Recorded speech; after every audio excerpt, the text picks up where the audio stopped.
All right, so taking a look at the 4Runner, and yes, I'm in our bathroom because it had the best acoustics out of the house. Everything wants to echo in here. Wood floors, tile floors. I don't have a mic.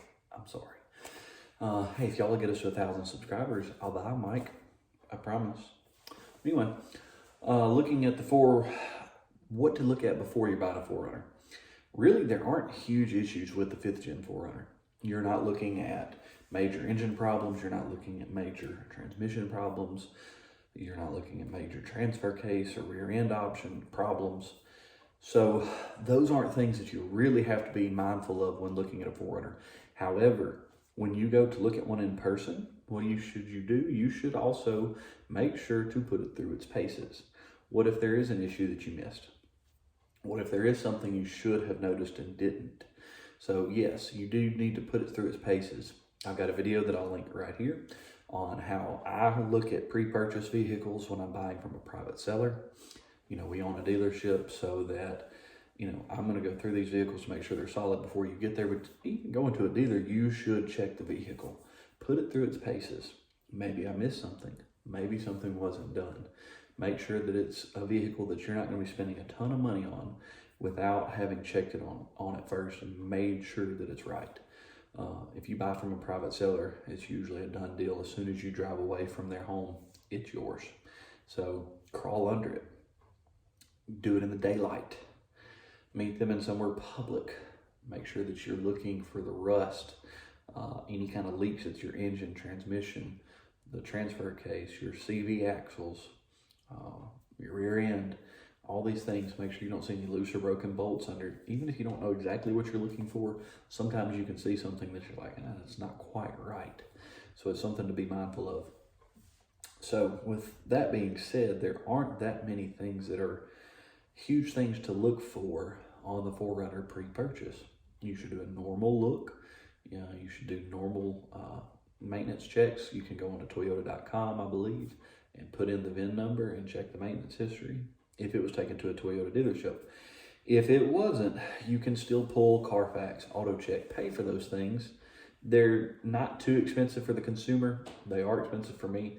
If you want to email me a VIN number, I can try to run the auto check for you. I pay for unlimited auto checks anyway, so if I can be of assistance there, let me know. And so moving away from the major things that can be wrong with a 4Runner, let's look at some of the things you need to know that are the biggest complaints. Cabin room is the biggest complaint that I would have having 3 children. It's hard to get all 3 in there and your stuff. Compared to some of your larger SUVs. Now, that's just me personally. If you're just going to use this for your own vehicle and you don't have children or you don't think you're going to be using it for a family ride, it's not an issue for you. Some of the other issues that have been complained about are engine power. It's a V6, no V8 option like your Lexus GX 470 and 460. The V6 just does not have the get up and go power that you would want it to have, really. And with that, even though it's a V6, kind of goes hand in hand, another complaint is your fuel economy. You're not going to get great fuel economy in a 4Runner, even though it's a V6. But you're going to have one of the most reliable vehicles that's ever been made, in my opinion. You don't have to worry about those big maintenance issues, but you are going to have to worry about paying for that fuel mileage. One of the other complaints is that there's no manual transmission option like in the FJ Cruiser and sometimes in your Tacomas that otherwise would be a nice option to have for somebody that's going to use the 4Runner off-road, overland, things like that. Towing. A lot of people still want to use these to tow, and that V6 power is just not there. It will get the job done. It's just not the best option for towing. And I have a Ram 3500 that I use for towing, so I can't complain. Sometimes you get brake booster noise from the cabin, in the cabin from your brake booster. You'll hear it. Again, these are complaints that others have had. Because I did put that out to a Facebook group that I'm a part of.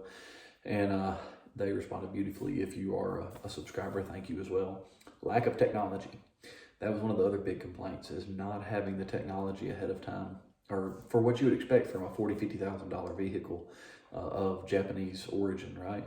Don't have auto dimming headlights on most of your models, if any. I know that the SR5 and the SR5 Premium don't. The Limited may. I don't think the TRD Pro does. You've got a key start. Some people complain about not having keyless start, you know, being 2020, 2021 now. So overall, are those huge deal breakers? No.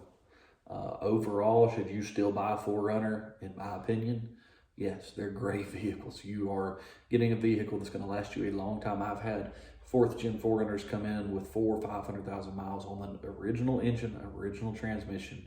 The highest mileage that I've personally had on a 5th gen was 230 something. So, I mean, yeah, they last. You don't run into big issues. Even the 230 and 400,000 mile 4Runners a lot of times weren't even leaking at the valve cover gaskets. That's a big portion of what's happened historically, is if they were going to leak at the engine at all, it would be the valve cover gaskets. But even these, I haven't seen that yet in a 5th gen. I'm sure it's happened, so throw it in the comments and let us know. But that's your down and dirty on a 4Runner. You're not going to have a lot of issues to worry about, most likely. Is this a guarantee? No, they're used vehicles. You're always going to have issues with used vehicles. The issue is expecting a used vehicle to run like a brand new vehicle and not have as much maintenance. That's not going to be the case.